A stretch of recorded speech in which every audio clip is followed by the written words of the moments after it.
Saat Ali ditantang sholat dengan khusyuk sempurna oleh Rasulullah. Dalam sholat, itu ada syarat sahnya sholat, yaitu melakukan sesuai syarat rukunnya dan menjauhi hal yang membatalkannya. Juga ada syarat diterimanya sholat, yaitu khusyuk.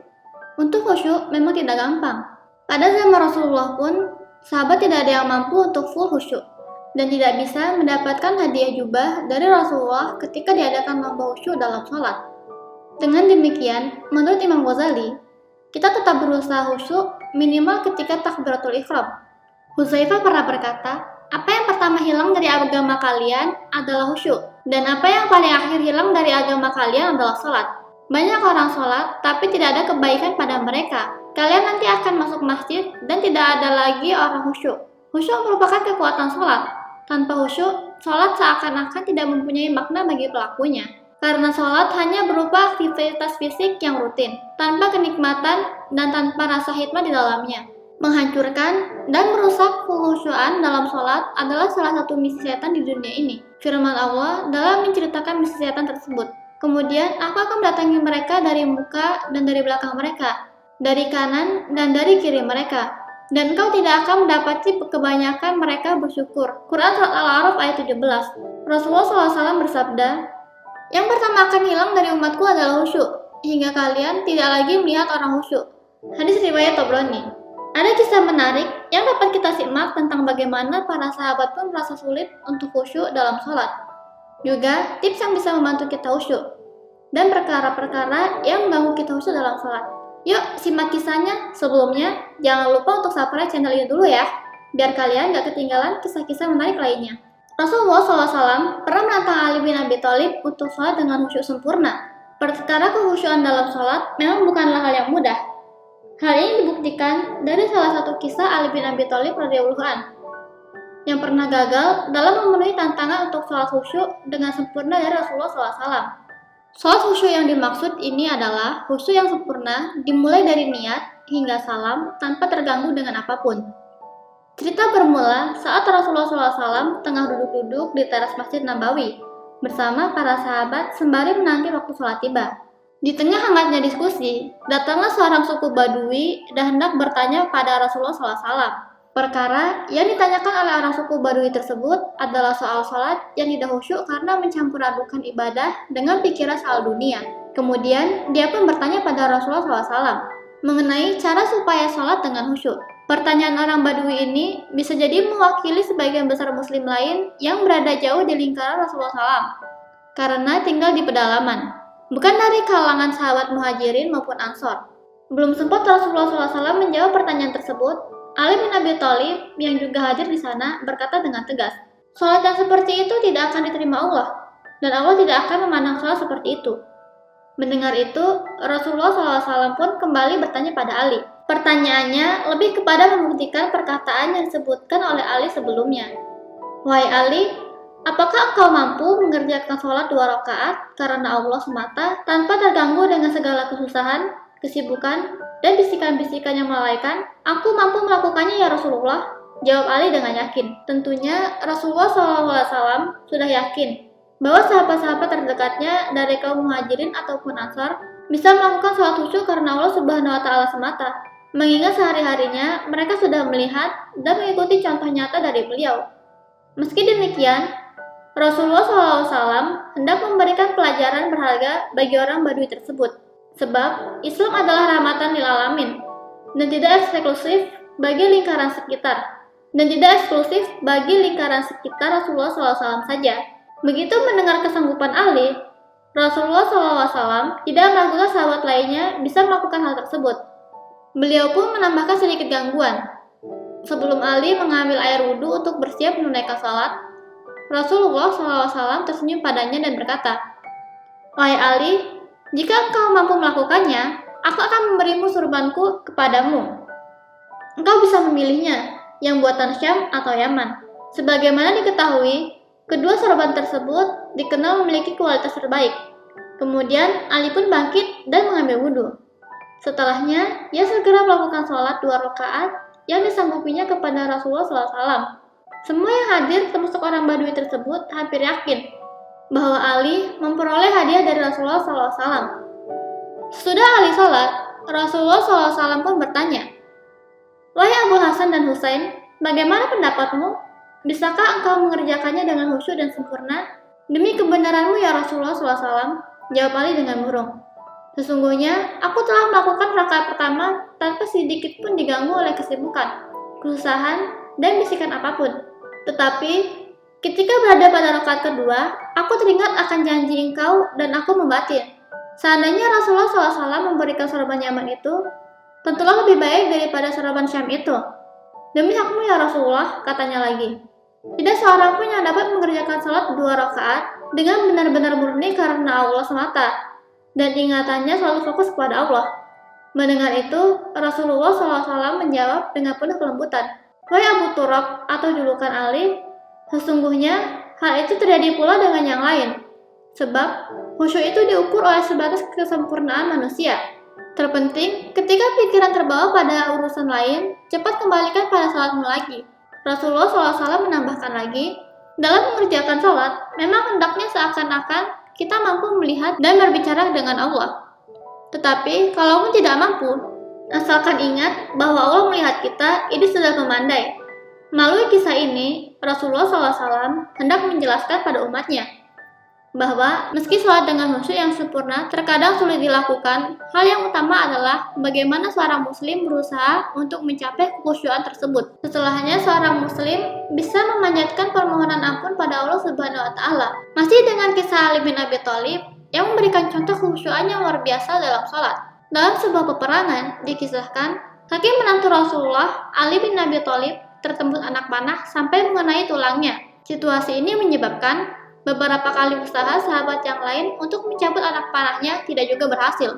Konon, menurut teori para tabib, seperti dikisahkan dalam tafsir Kasyf al-Asr, Maibadi, satu-satunya cara untuk mencabut anak panah itu justru dengan cara menusukkan anak panah tersebut sampai tembus. Setelah itu, ujung panah yang biasanya bersayap dipatahkan. Baru bagian batang sisanya bisa dicabut. Ternyata, Ali bin Abi Thalib punya pendapat dan cara sendiri dengan ikhtiarnya untuk mencabut anak panah yang menancap di kakinya. Dengan keyakinannya pada kuasa dan pertolongan Allah Subhanahu wa Ta'ala, Ali meminta anak panah itu dicabut saat dirinya khusyuk dalam sholat saja. Akhirnya, mau tidak mau, tabib mengikuti permintaan menantu Rasulullah tersebut dan berusaha mencabut anak panah tersebut saat Ali sedang khusyuk melaksanakan sholat ketika mendirikan sholat asar. Subhanallah, benar saja, saat Ali khusyuk dengan sholatnya, si tabib benar-benar mencabut anak panah itu dari kaki Ali sampai berhasil. Alhamdulillah, Ali bin Abi Thalib sama sekali tidak merespon tindakan si tabib dengan rintihan kesakitan atau tindakan lain sebagai ekspresi rasa sakit. Ali tetap khusyuk dalam sholatnya. Dan ketika sholatnya selesai serta mengucapkan salim, Ali langsung berkata, "Sekarang lukaku agak ringan."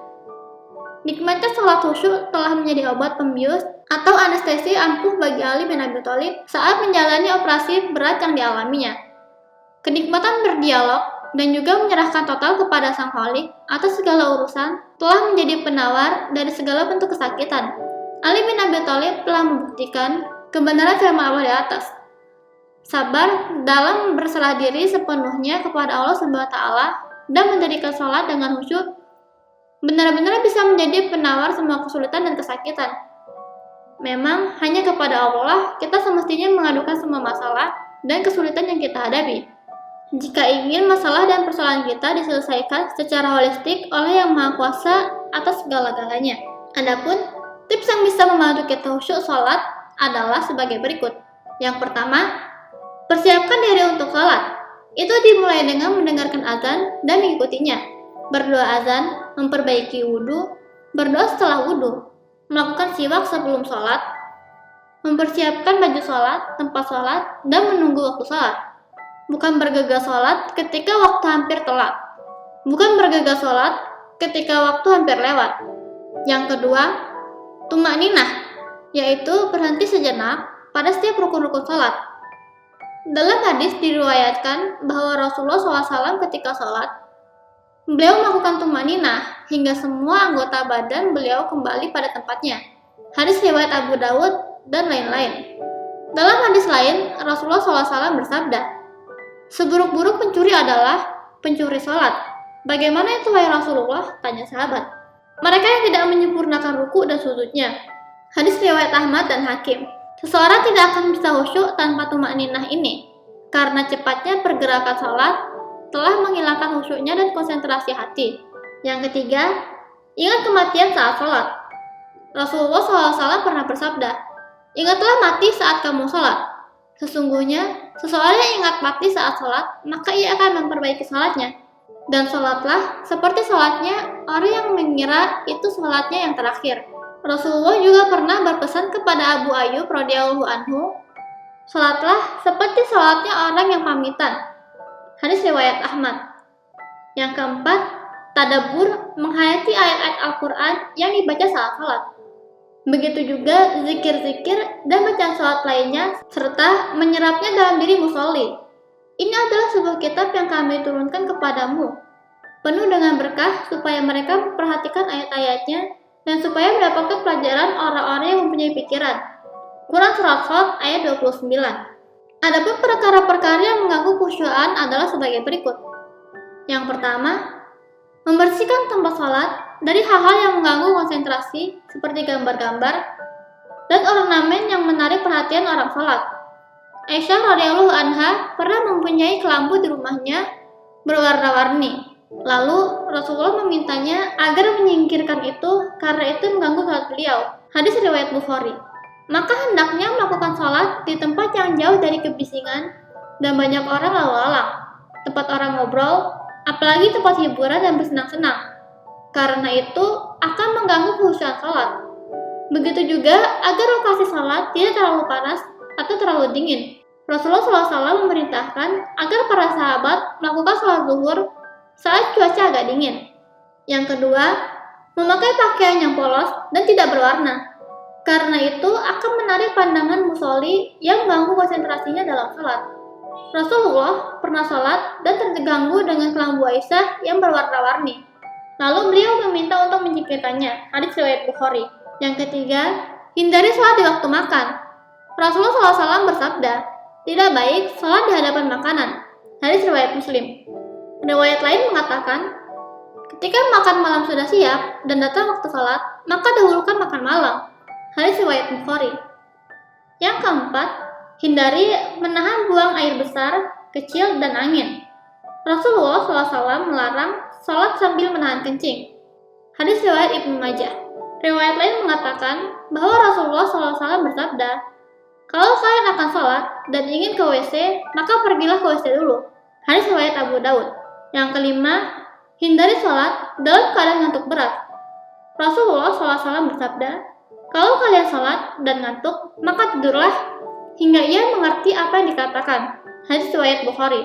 Riwayat lain dengan tambahan, ditakutkan ketika kalian ngantuk dan melakukan salat, maka ia tidak sadar maunya meminta ampunan Allah, tapi malah mengumpat dirinya.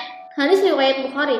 Yang keenam, hindari salat di tempat yang kurang rata atau kurang bersih, karena itu akan mengganggu konsentrasi saat sujud. Rasulullah SAW bersabda, janganlah kau membersihkan tempat sujudmu dari kerikil saat salat. Kalau terpaksa melakukannya, maka itu cukup sekali. Hadis riwayat Abu Daud. Yang ketujuh, jangan membaca terlalu keras sehingga mengganggu orang salat di samping kita. Rasulullah SAW bersabda, ingatlah bahwa kalian semua menghadap Allah. Janganlah saling mengganggu. Jangan membaca lebih keras dari saudaranya dalam salat. Hadis riwayat Abu Daud. Yang kedelapan, jangan tengok-tengok saat salat. Rasulullah SAW mengingatkan bahwa tengok-tengok dalam salat adalah gangguan setan. Hadis riwayat Bukhari. Dalam hadis lain dikatakan, Allah senantiasa melihat hambanya saat salat selama ia tidak menengok. Kalau menengok, maka Allah meninggalkannya. Hadis riwayat Abu Daud. Yang kesembilan, jangan melihat ke arah atas. Rasulullah SAW pernah bersabda, ada orang-orang salat sambil menghadap ke atas. Mudah-mudahan matanya tidak kembali. Hadis riwayat Ahmad. Yang kesepuluh, menahan mulut ketika ingin menguap. Sabda Rasulullah SAW, ketika kalian menguap saat salat, maka tahanlah sekuatnya, karena setan akan masuk ke mulut kalian. Hadis riwayat Muslim. Yang ke-11, jangan salat seperti kebiasaan binatang. Dalam sebuah hadis, Rasulullah SAW melarang sholat seperti patukan gagak, duduknya harimau, dan menjalankan ibadah di tempat yang satu seperti onta. Hadis riwayat Ahmad. Berusahalah untuk melaksanakan sholat sebaik-baiknya, baik syarat, rukun, dan khusyuknya. Setelah itu, kita bisa pasrahkan kepada Allah karena Allah tidak membebankan hambanya kecuali sesuai kemampuannya. Wallahu a'lam bishawab. Semoga bermanfaat bagi kita semua. Sekian, terima kasih.